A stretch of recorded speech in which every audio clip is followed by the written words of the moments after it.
మంగళవారం రోజు ఎట్టి పరిస్థితుల్లో అప్పు తీసుకోకూడదు. మీరు ఎవరి దగ్గరైనా అప్పు తీసుకోవాలంటే మంగళవారం మాత్రం ఎట్టి పరిస్థితుల్లో అప్పు తీసుకోకండి. బుధవారం రోజు ఎదుటి వాళ్ళకి అప్పు ఇవ్వకూడదు. మనం బుధవారం రోజు అప్పు ఎవరికైనా ఇచ్చామనుకోండి, మన దగ్గర నుంచి లక్ష్మీదేవి వెళ్ళిపోతుంది. మంగళవారం అప్పు తీసుకున్నాం అనుకోండి, మన దగ్గర నుంచి లక్ష్మీదేవి వెళ్ళిపోతుంది.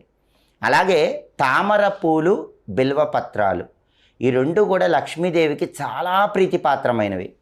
తామర పూలతో పూజ చేసేటప్పుడు, బిల్వపత్రాలతో పూజ చేసేటప్పుడు అవి నలగకుండా చూసుకోవాలి. ఒక్కొక్కసారి హడావిడిగా మనం పూజ చేసేటప్పుడు పూలు నలిగిపోతూ ఉంటాయి.